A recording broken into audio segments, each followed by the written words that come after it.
And Obasanjo will come out with a rotten mouth to come and be condemning PDP for which we are president for 8 years. That gave you a platform from prison. A man, when we saw the picture when Obasanjo was released by General Salam, we would not allow such a man to sit beside him. But the same man is coming, I'm opening the library. My 10 million naira is part of his library. We were made to pay 10 million naira as governors in 2005. And I've written to him, return that money over. How can Nigerians be celebrating a corrupt man? Corrupt man! This is the worst ever. Worst ever. He should put interest on that 10 million naira. I contributed 10 million. I stand to be corrected. Some of you are afraid of what? When you say Obasanjo will do like this. Obasanjo will do what? His time has come and gone. We are in the center of the business now. We are I'm governor now. Where is he? That are to do with bad governance. So the average Biafran, to use your phrase, or Igbo man in the Igbo, is facing poverty much in the same way that the average guy in Yobe State is facing poverty. And so these are issues of governance. You don't agree with that? I agree completely. Okay. So if that is it, why isn't the agitation about tackling the problem, which is ensuring good governance, perhaps starting from locally? Because part of the allegations against you is that you don't confront your political leaders in the East, and you'd like to blame Abuja for everything. Because the way I would want to solve a problem is not how a Fulani man would want to solve it. You really believe this is an ethnic thing, and the ethnic approach is different? No, the approach is different. No, it's not ethnic. It is more to do with value system. Right. The way you may want to solve a problem could be markedly different from how I do mine. What is the geographical makeup of Biafra, as far as you are concerned, this Biafra that you want? So, for example, if we're doing a referendum, where will that referendum take place? Is it only the 5? It's on, no. It's okay. It's on, which is River State, Bayelsa, Delta, Anambra, Imo, Enugu, Ebonyi, Cross River. Akwa Ibom? And Akwa Ibom, of course, Akwa Ibom, yes. Right. Those are the coasters. Basically, Bayelsa? Yes. Southeast and South-South without Edo State. Without Edo State. That's correct. And then including Igede, Idoma. Right, the Benues. So the Igalas and part of the Kogi, yes. Kogi yes. State, right? Yeah.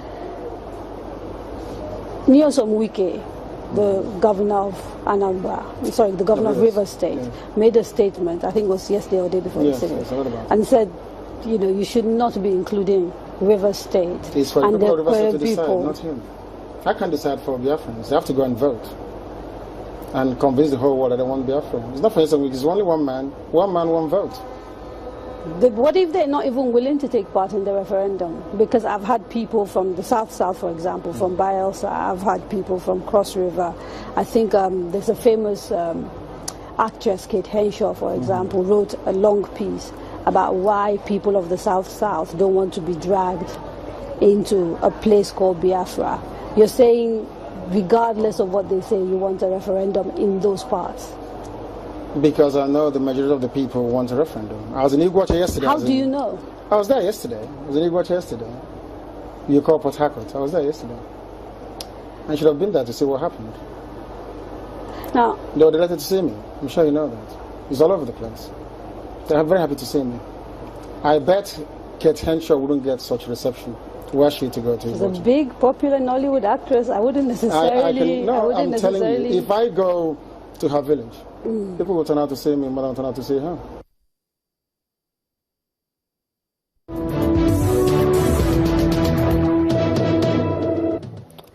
I was speaking there to the head of IPOB, Nnamdi Kanu, and for details of how you can watch the full interview, you can check out my Twitter handle at Kadria Ahmed. You can also join the conversation on the channel's Twitter handle, which is @ChannelsTV. Again, my Twitter handle at Kadria Ahmed, or on Facebook at Channels Forum. The hashtag you need in order for us to be able to pick up your questions and comments and share them on this program is hashtag NGTheCore. Now, I want to come to you, Celestine, because in that interview with Mr. Kanu, he was very clear about the portions of Nigeria that he considers part of Biafra. And he talked about the South-South. So specifically, when it comes to this particular call for independence for Biafra, that includes states and areas that cover some of the places that you come from and the people you represent, what is your reaction? Well, I think one of the greatest problems this country have right now is that we are operating under a curse because we steal. This country steals too much. The money that is being spent in this country is stolen money. The oil that is being sold every day is stolen oil. Because in Ogoni, where I come from, our means of livelihood have been destroyed completely. We can no longer fish. We can no longer farm. We don't have good health. People can no longer go to school. Just tell me the offense that Ken Saro committed. That. Just give me a fair share of what you are taking from my land. And the man was just marching to the gallows and killed. 96 oil wells in Ogoni, 5 oil fields, nothing to show for it. Every weekend is burial. Then, now, coming to Nnamdi, the man is crying that the Igbos are being marginalized, that they are beginning to enforce, and he want to come and steal my state. Without coming, Abiola say if you want to save a man, you bring him down and save his head. You can't save my head in my absence. Nnamdi cannot stay in Anambra or wherever he come from. To mark Ogoni is my territory. Ijo is my territory. Who told him that? So I think that he just making statements. He did make a point, which was that if there is a referendum, it will be one man. Referendum will not happen in Rivers State. I'm not the governor of Rivers State, but it will not happen. No, but I know that. If we are confident about our belief that the people that he says see themselves as part of Biafra do not, why not test it with the referendum? Well, I'm not against referendum. Me, I want restructuring. Because Rivers State, where I come from, Ogoni is the majority. We are not minority, but you won't believe that since the creation of Rivers State, no Ogoni have been governor, no Ogoni have been deputy, no Ogoni have been speaker, no Ogoni have been chief judge. We have overqualified people. So why? How? Your commissioner for information. So how? Why did that happen? So I need restructuring. But if it is for Biafra, referendum will not happen in Rivers State. That I'm sure. Professor Chidi, because I live in Port Harcourt. I'm listening to him, and the phrase you uttered earlier just comes to mind again. A country where it's all about sharing and not productivity. It continues to be an issue, isn't it? This idea of the resources that we have, which happen to be in the Niger Delta, and everybody wanting a piece of that action, so to speak. Frankly, if we don't rebase our political economy on productivity and not sharing, we are doomed. And we are doomed within a generation. You can see it. Why? Our demographic curve far outstrips the pace of our economy to catch up. Our population is growing at about 3%, a little above that. We are still in negative economic growth territory. So we are not producing enough to be able to catch up with the number of babies we are reproducing. Okay? And so what's going to happen? At the moment, our debt burden is growing at a pace we cannot service. In less than one generation, we will not be able, there will be no schools for the kids, no hospitals for the pregnant mothers, no food to feed anybody, no salaries to pay the workers, and we have to change. There's not enough to share. So we've got to start doing production. In the political economy of the First Republic, production and competitive production was the basis. And so people could talk about the peanut pyramids and the palm oil. And indeed, when you go to the southeast of Nigeria, you still see the kids selling cashew. And you see the oil palm plantations. All that was done by who? Michael Okpara in the First Republic. You look at what happened. In 1959, Awolowo created the WNBC in Ibadan. And what was the payoff line? First in Africa. Correct? And what followed? Second to none. Eastern Nigeria Television. Now, that told you there was competition in productivity.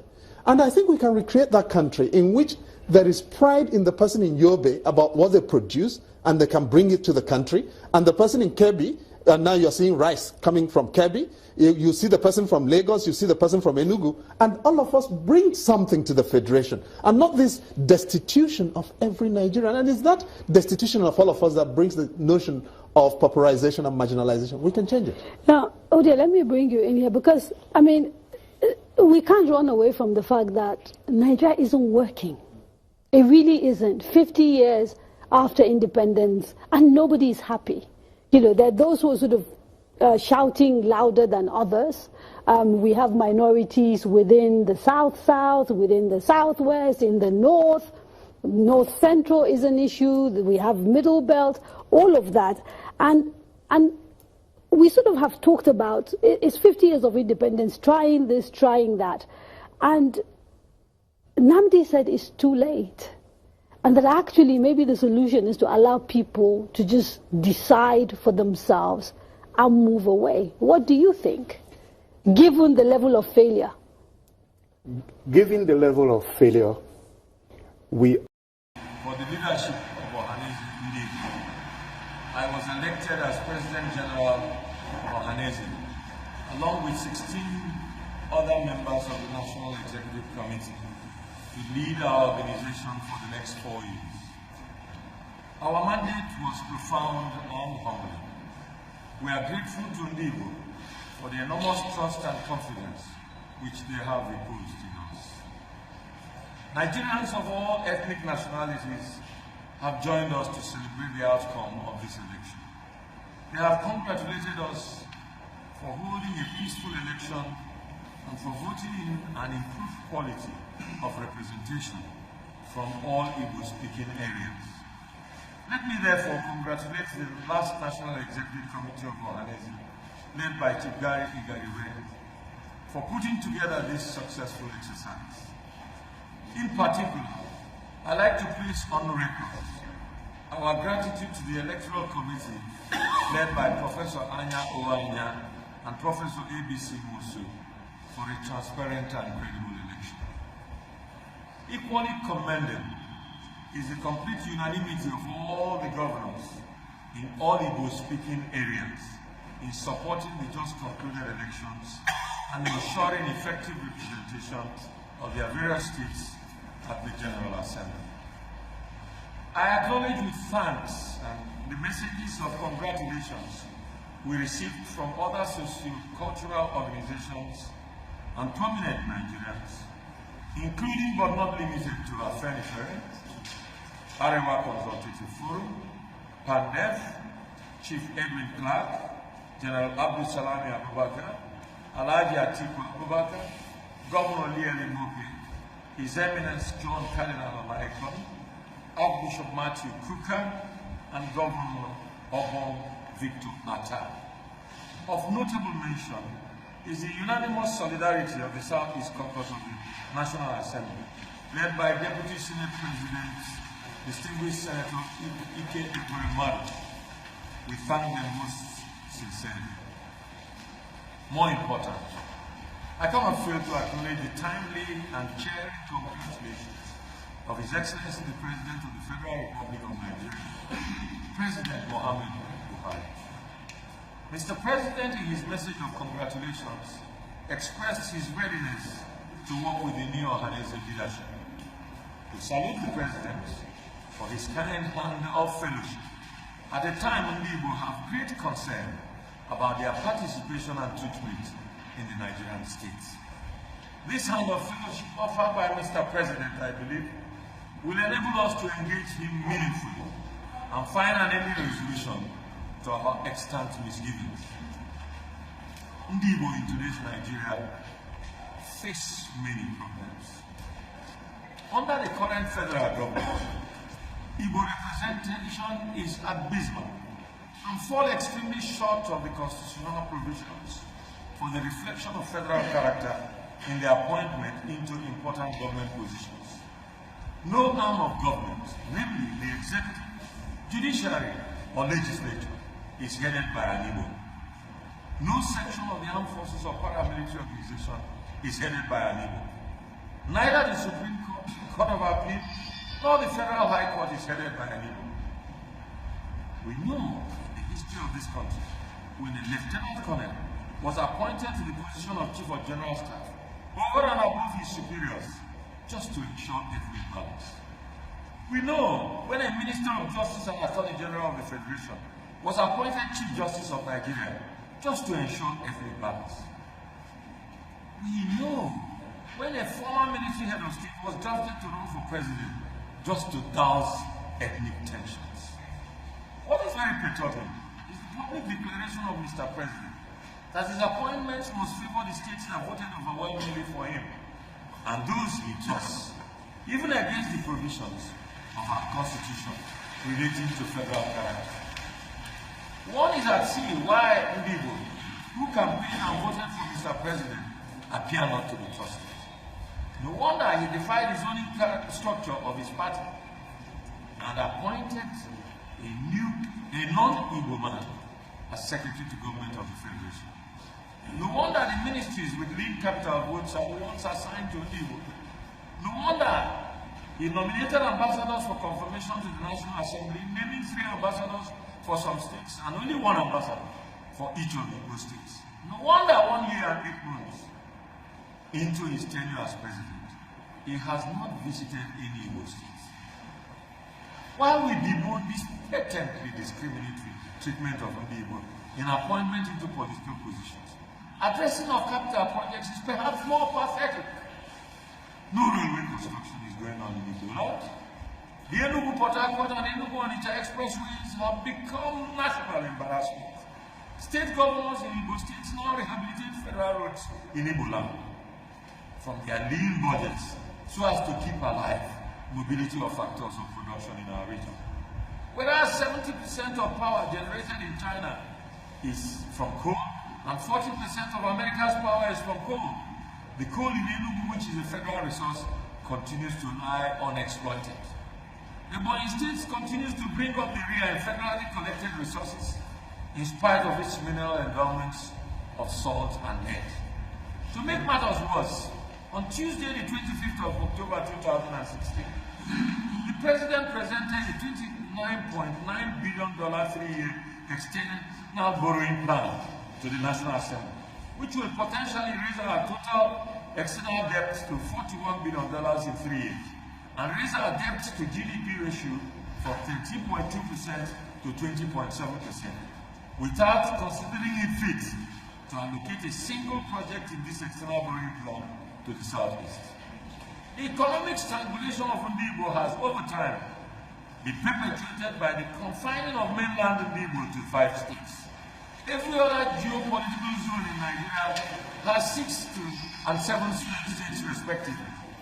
Of the 774 local governments in the Federation, just 3 northern states have more local governments than the whole of the Southeast put together. Under this lopsided structure of the Nigerian states, the commonwealth of the country continues to be distributed using states and local governments as parameters, whilst any talk about restructuring of the Federation is clearly not on the present agenda.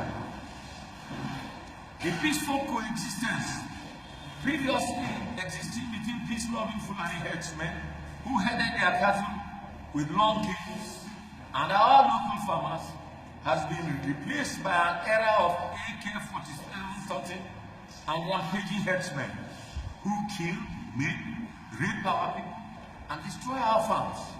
Not one of them is ever arrested for illegal possession of firearms. Even those arrested in Nimbo for mercilessly killing our people remain unprosecuted by the northern-dominated law enforcement agents. A picture of the Orwellian animal farm, where all animals are equal, but some animals are more equal than others, is printed. In Lagos State, after the threat of throwing our people into the lagoon during the last elections, it has become habitual for the Lagos State government, hiding under the pretext of urban renewal and development, to wantonly demolish shops and business premises of Ndibo all around Lagos.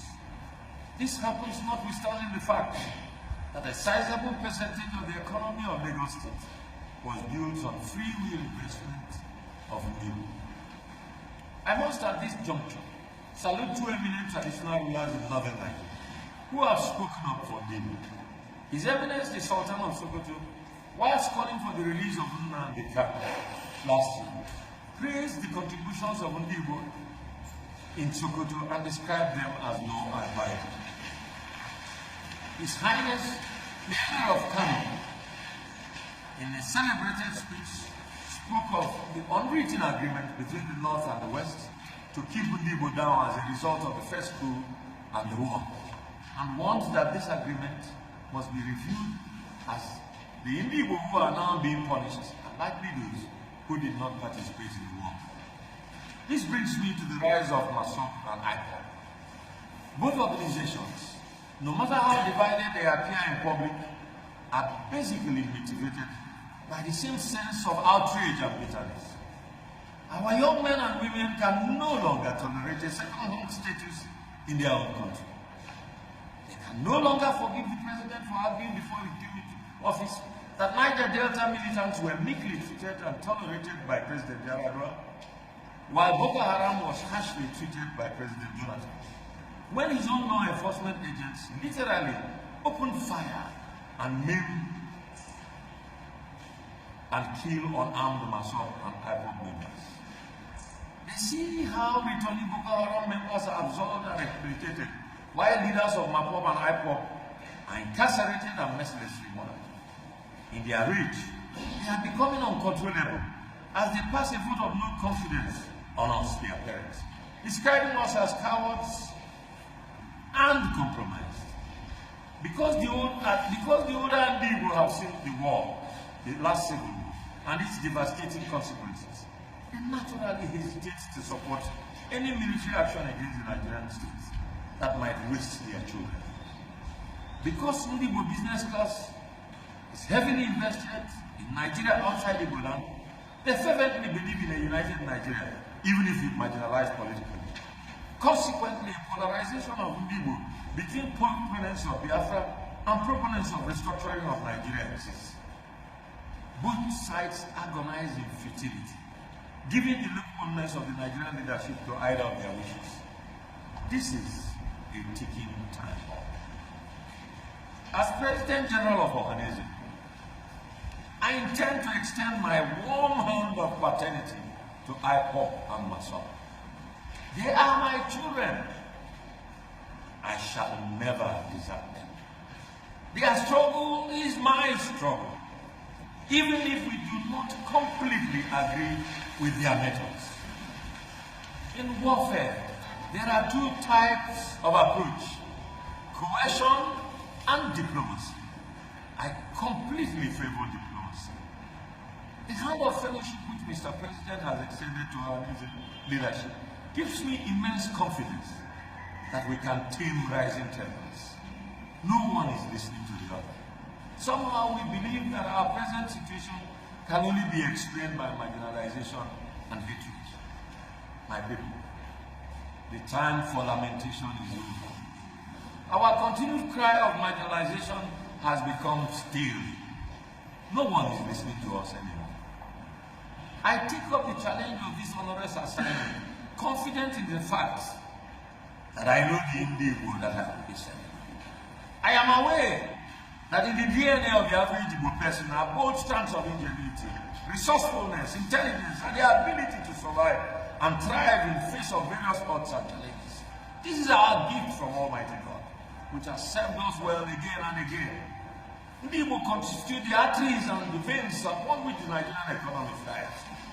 The head of the political division of the American embassy once said that Nnamdi constitutes the largest block of highly educated black population in the United States, and that they are all in significant professional occupations. He stated that even people in America see 40% of their earnings. It will be more than half of the total annual oil revenue of Nigeria. As an economist, I know that at this point in our quest for development, it is paramount to change the Igbo side from our propensity for heavy investment primarily in real estate to setting up industries and factories with the potentials for wealth creation. Such production units will offer jobs and incomes to our youth, and grow the Igbo economy. The factors I must point out should of course be cited in Igbo land and not elsewhere. I think there's a typographical error. Something has been omitted in that last page.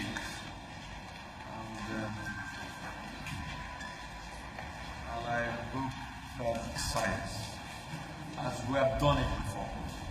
We built a factory in Nigeria, Niger Sem in Calabar.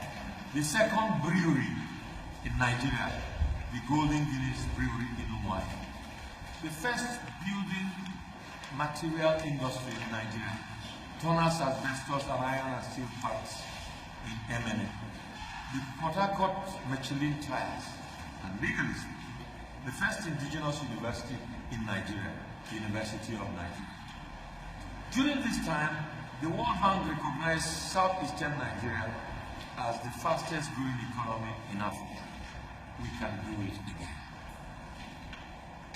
As you go away from this inaugural meeting of Ohanese National Executive Committee, I want Igbo to go with the confidence that you have inaugurated the beginning of a new era for Ohanese.